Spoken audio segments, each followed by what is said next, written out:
여러분 6월은 현충일도 있고 그리고 또 6.25 전쟁을 기억하는 그런 달이기도 합니다.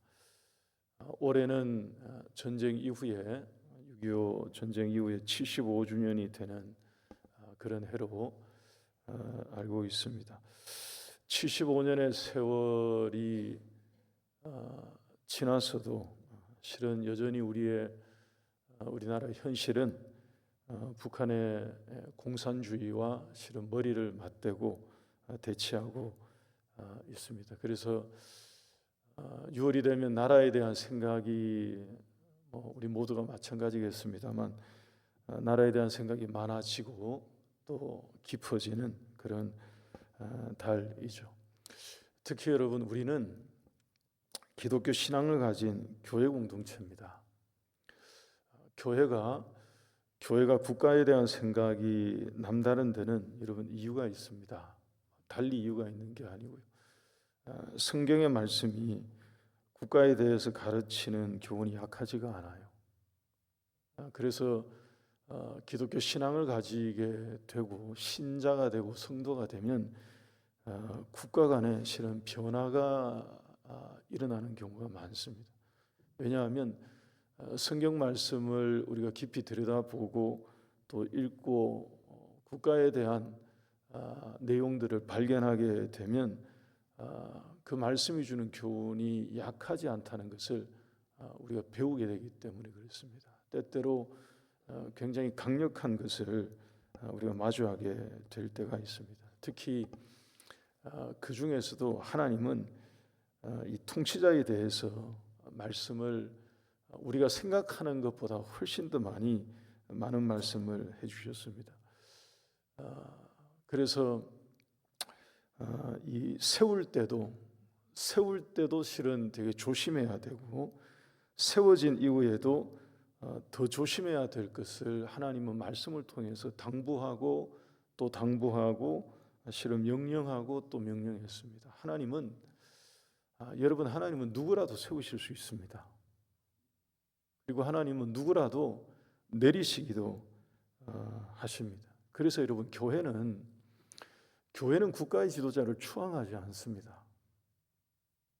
교회 공동체는 국가의 지도자를 칭송하거나 추앙하지 않아요. 제가 영국에서 공부할 때 제일 마음이 불편했던 것 중에 하나가 영국 국교회를 가면은 여왕에 대한 이 노래가 있거든요. 찬송가 중에 100번 이해를 해서 그 내용이 그렇다고 해서 여왕을 이렇게 막 칭송하고 그런 것은 아닙니다만 하나님께서 여왕을 지켜달라 이런 노래가 있거든요.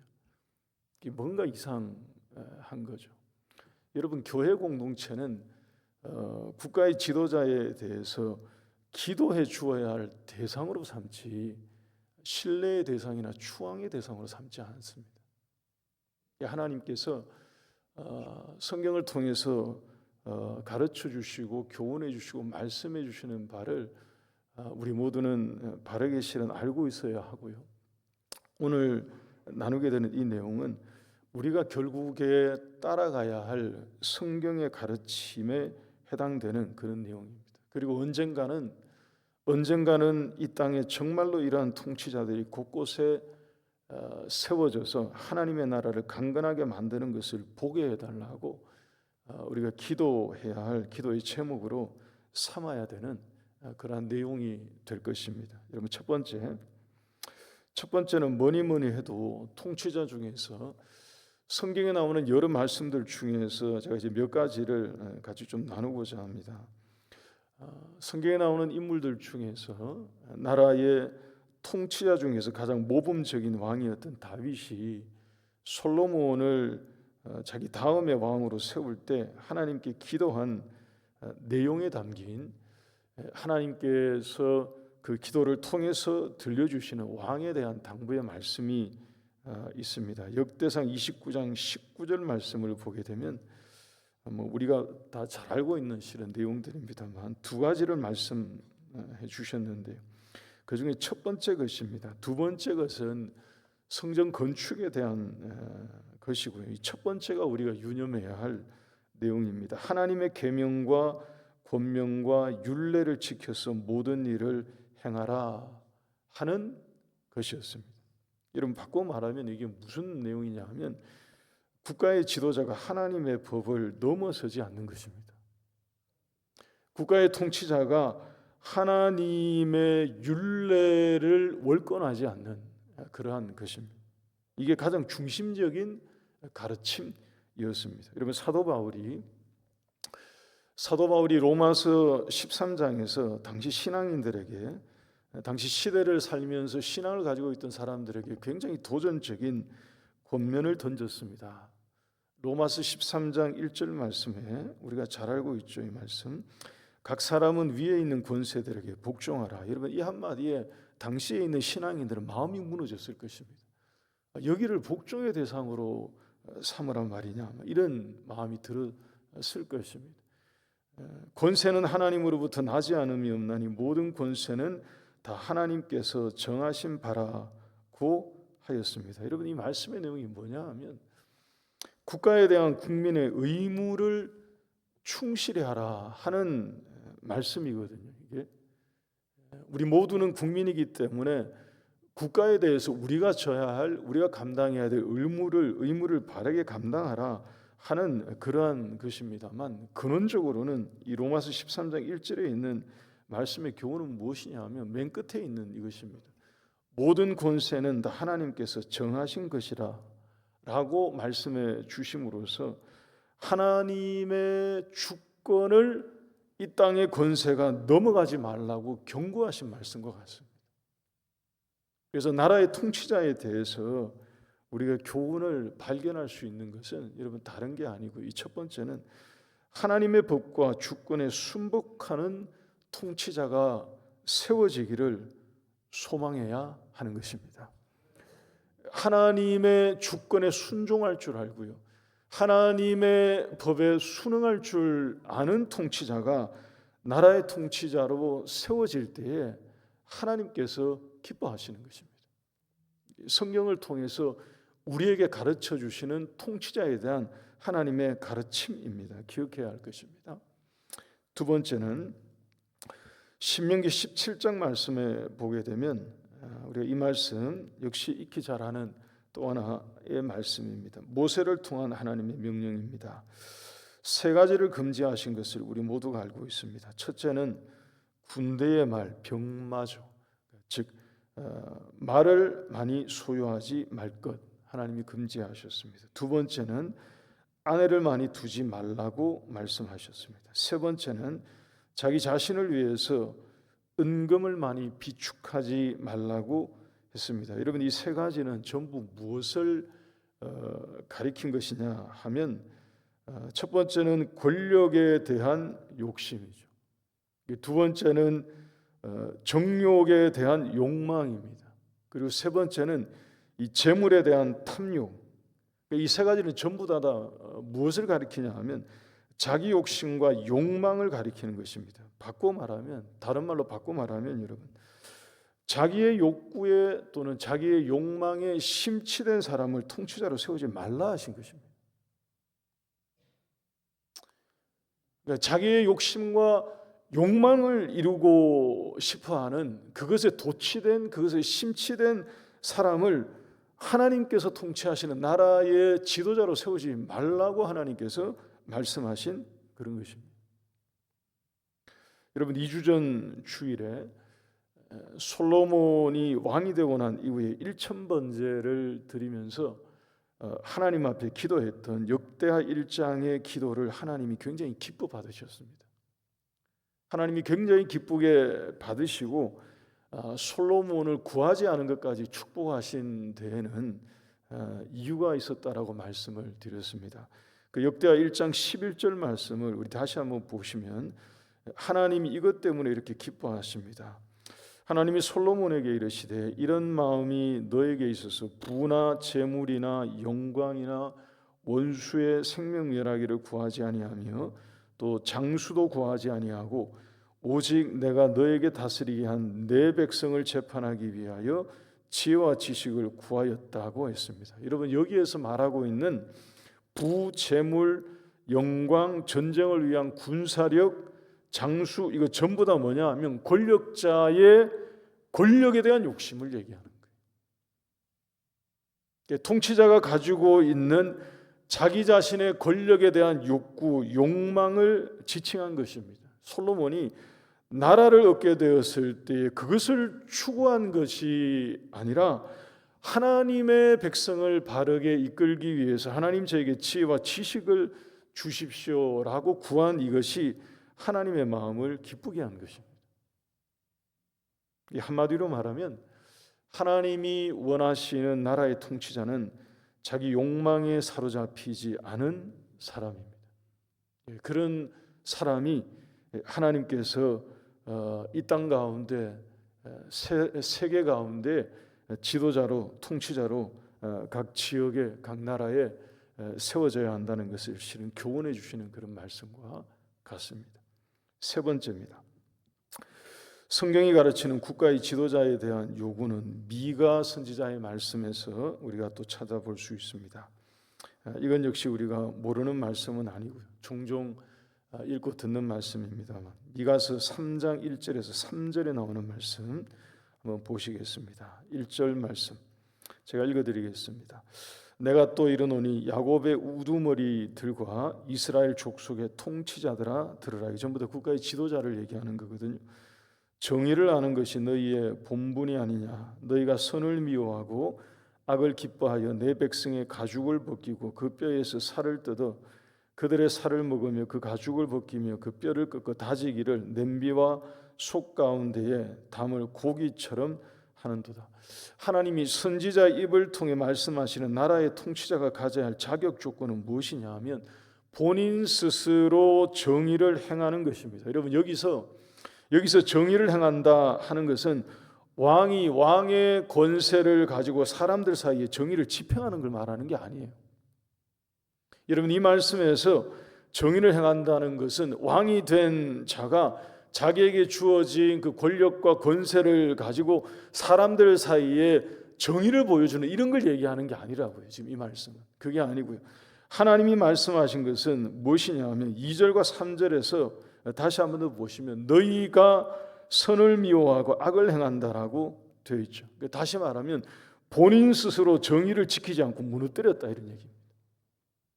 하나님께서 성경의 가르침을 통해서 통치자에 대한 자격 조건과 기준과 명령은 되게 명확한 것들입니다. 그리고 되게 강력한 것들입니다.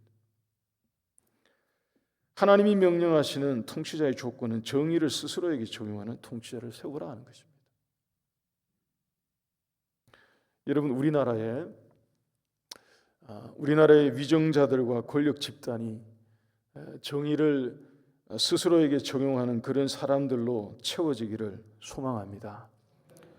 정말로 하나님의 말씀 그대로 우리는 기독교 공동체입니다. 여러분 여기는 교회 공동체예요. 그리고 우리 모두는 신앙을 붙들고 살고 있는 성도들입니다. 이 땅에 발붙이고 살지만 우리는 세상과 구별되어서 천국 백성으로 산다고 우리의 정체성을 드러내고 있는 사람들입니다. 우리는 어디에 속해 있는 사람들이 아니에요.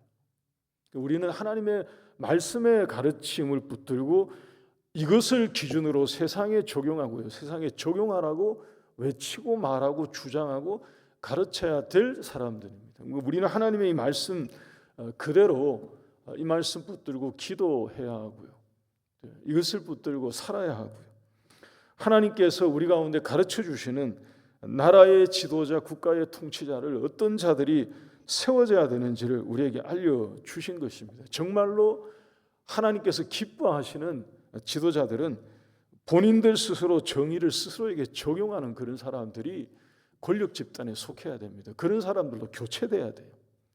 그런 사람들로 집단이 바뀌어야 된다고요. 그래야지 하나님의 은혜가 강물처럼 흐르는 그런 역사가 공동체 가운데 나타나게 될 줄 믿습니다. 여러분 그렇지 않으면 우리가 기대하지 말아야 됩니다. 그렇지 않으면 기도하면서 그냥 기다려야 되는 거죠. 마지막 네 번째입니다.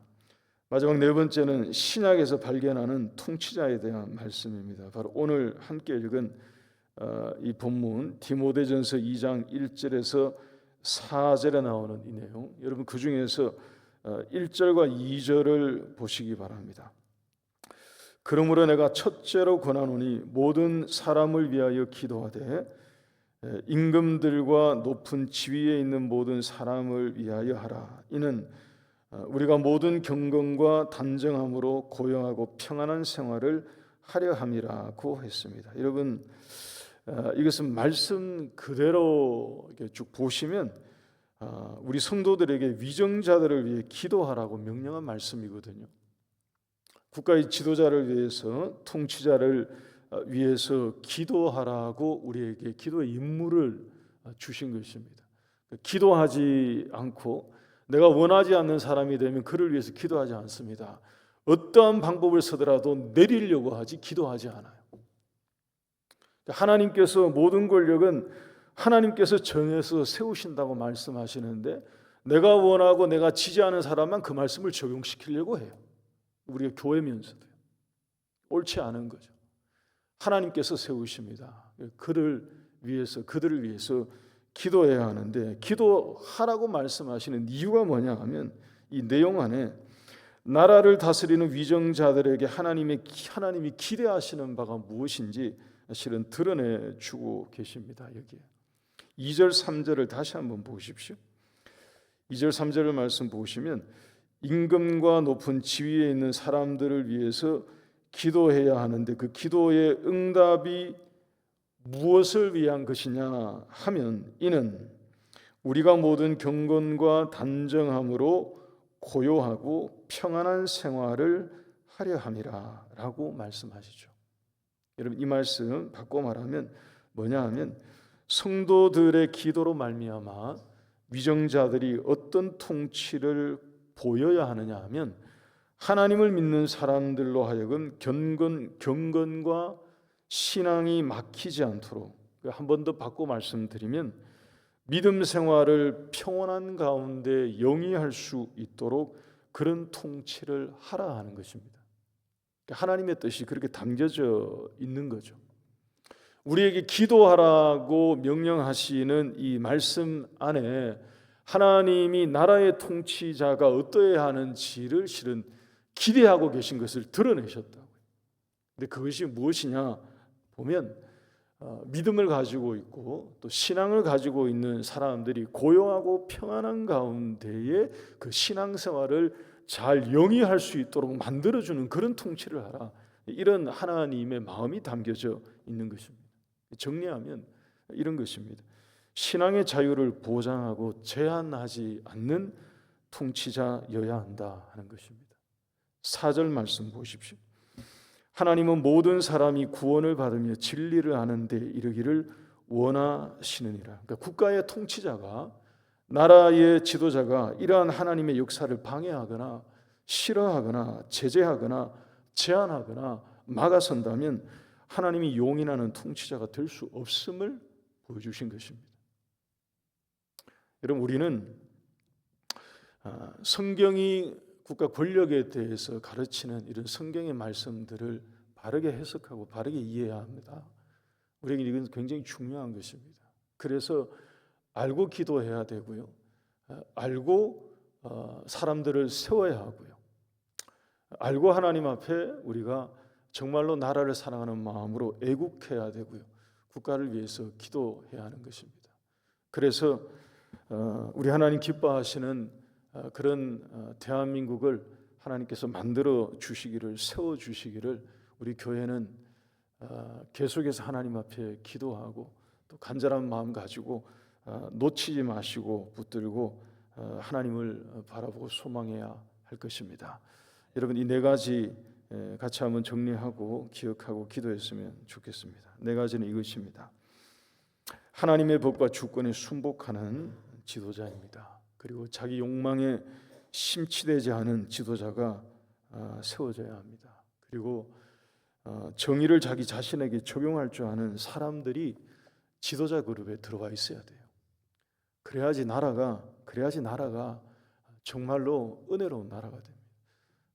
하나님의 공의와 정의를 자기 자신에게 적용할 줄 아는 사람들이 위정자들이 되어야죠. 위정자들이. 그리고 네 번째는 신앙의 자유를 탄압하지 않는 지도자가, 제한하지 않는 지도자가 하나님께서 성경을 통해서 가르치는 나라의 통치자입니다. 우리가 이것을 기억하고 이와 같은 사람들이 우리나라 곳곳에 세워져서 하나님의 큰 복을 받는 그런 우리나라 대한민국이 되기를 간절히 소망합니다. 우리 같이 찬송하고